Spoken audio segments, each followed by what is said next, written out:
ಎಲ್ರಿಗೂ ನಮಸ್ಕಾರ.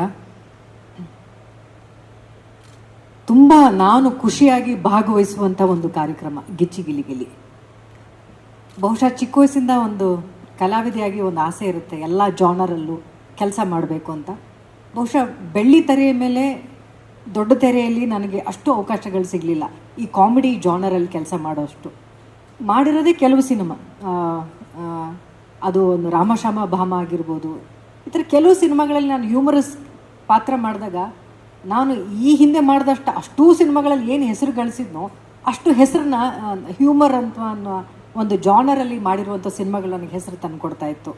ಆ ಥರದ್ದು ಹೆಚ್ಚು ಸಿನಿಮಾಗಳು ಸಿಗಲಿಲ್ವಲ್ಲ ಅಂತ ಅಂದ್ಕೊಳ್ತಾ ಇರೋ ಸಮಯದಲ್ಲಿ ನನಗೆ ಗಿಚ್ಚಿ ಗಿಲಿ ಗಿಲಿ ಅನ್ನುವಂಥ ಶೋ ಆ ಒಂದು ವ್ಯಾಕ್ಯೂಮ್ ಅಂತ ಏನಿತ್ತು ಬಹುಶಃ ಅದನ್ನು ತುಂಬಿತು ಅಂತ ಹೇಳ್ತೀನಿ. ಅದರ ನಿರೀಕ್ಷೆಗೂ ಮೀರಿ ಒಂದು ಒಳ್ಳೆಯ ಪ್ಲ್ಯಾಟ್ಫಾರ್ಮ್ ಆಗಿ ನನಗೆ ಈ ಗಿಚ್ಚಿ ಗಿಲಿ ಗಿಲಿ ಶೋ ಸಿಕ್ತು.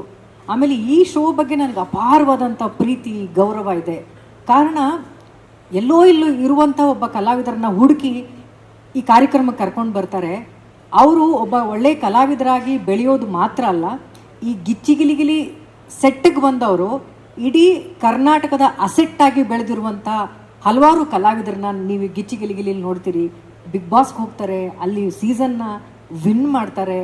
ಎಲ್ಲ ಸಿನಿಮಾಗಳಲ್ಲಿ, ದೊಡ್ಡ ದೊಡ್ಡ ಸಿನಿಮಾಗಳಲ್ಲಿ, ಒಳ್ಳೊಳ್ಳೆ ಸಿನಿಮಾಗಳಲ್ಲಿ ಇಲ್ಲಿ ಅಭಿನಯಿಸಿರುವಂತಹ ಪರಿಚಯ ಆಗಿರುವಂತಹ ಕಲಾವಿದರು ಸಿನಿಮಾಗಳಲ್ಲಿ ಆ್ಯಕ್ಟ್ ಮಾಡ್ತಾರೆ.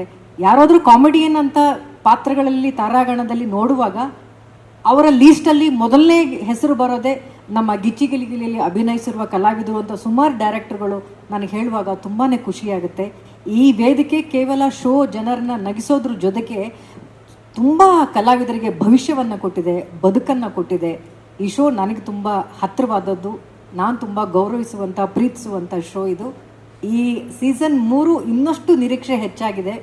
ಕಂಟೆಸ್ಟೆಂಟ್ಗಳು ತುಂಬಾ ಹುಡುಕಿ ಜನರನ್ನ ಮನರಂಜಿಸೋಕ್ಕೆ ಯಾರಲ್ಲಿ ಶಕ್ತಿ ಇದೆ ಅಂಥವ್ರನ್ನೇ ಹುಡುಕಿ ತೊಗೊಂಡು ಬಂದಿದ್ದಾರೆ. ನಿರ್ದೇಶಕರ ಟೀಮ್ಗೆ ತುಂಬ ಸುಲಭವಾದ ಕೆಲಸ ಏನಲ್ಲ.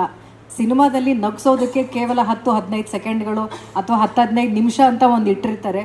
ಆದರೆ ಇಲ್ಲಿ 2 ಗಂಟೆಗಳು ಸತತವಾಗಿ ನಗಿಸ್ತಾನೆ ಇರಬೇಕು. ಅದನ್ನು ಡೈರೆಕ್ಷನ್ ಟೀಮ್ ಅವರು ಅತ್ಯಂತ ಬ್ಯೂಟಿಫುಲ್ ಟೀಮ್ ಆಗಿ ಇದನ್ನು ನಿಭಾಯಿಸ್ಕೊಂಡು ಬರ್ತಾ ಇದ್ದಾರೆ. ಈ ಸೀಸನ್ 3ರಲ್ಲಿ ಕೋಮಲ್ ಸರ್ ಅವರು ಕೂಡ ಆ್ಯಡ್ ಆಗಿದ್ದಾರೆ. ಇನ್ನೊಂದಿಷ್ಟು ಮೆರುಗು, ಶಕ್ತಿ, ಹೊಸ ಎನರ್ಜಿ ಈ ಸೀಸನ್ 3ರಲ್ಲಿ ತುಂಬಿದೆ ಅಂತ ನನಗನ್ಸುತ್ತೆ.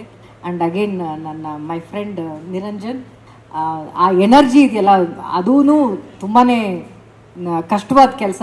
ಅದನ್ನು ತುಂಬ ಸಹಜವಾಗಿ ಎನರ್ಜಿಯಿಂದ ತೊಗೊಂಡು ಹೋಗುವಂಥದ್ದು ಸಾಧು ಸರ್ ಆಗಿರ್ಬೋದು, ನಮ್ಮ ಪ್ರೊಡ್ಯೂಸರ್ ಆಗಿರ್ಬೋದು, ಅಲ್ಲಿ ನೋಡುವಂಥ ಎಲ್ಲ ಕಲರ್ಸ್ನಲ್ಲಿ ನೋಡುವಂಥ ಎಲ್ಲ ಕಲರ್ಸ್ಗೆ ಅವ್ರದ್ದು ಕೂಡ ಸಾಕಷ್ಟು ಕೊಡುಗೆ ಇದೆ. ನಿರ್ಮಾಪಕರು, ನಿರ್ದೇಶಕರು, ಇಲ್ಲಿರುವಂಥ ಜಡ್ಜರ್ಸ್ಗಳು, ಕಂಟೆಸ್ಟೆಂಟ್ಸ್ಗಳು ಎಲ್ಲರಿಗೂ ಒಳ್ಳೆಯದಾಗಲಿ ಅಂತ ಹೇಳ್ತಾ, ಈ ಸೀಸನ್ ಎಲ್ಲ ಸೀಸನ್ಗಿಂತಲೂ ಹೆಚ್ಚು ಜನಪ್ರಿಯತೆ ಗಳಿಸುತ್ತೆ ಅನ್ನುವ ನಂಬಿಕೆ ಇದೆ. ಅದಕ್ಕೆ ನಿಮ್ಮೆಲ್ಲರ ಸಹಕಾರ ಇರಲಿ ಅಂತ ಕೇಳ್ಕೊಳ್ತೀನಿ. ನಮಸ್ಕಾರ. Thank you madam.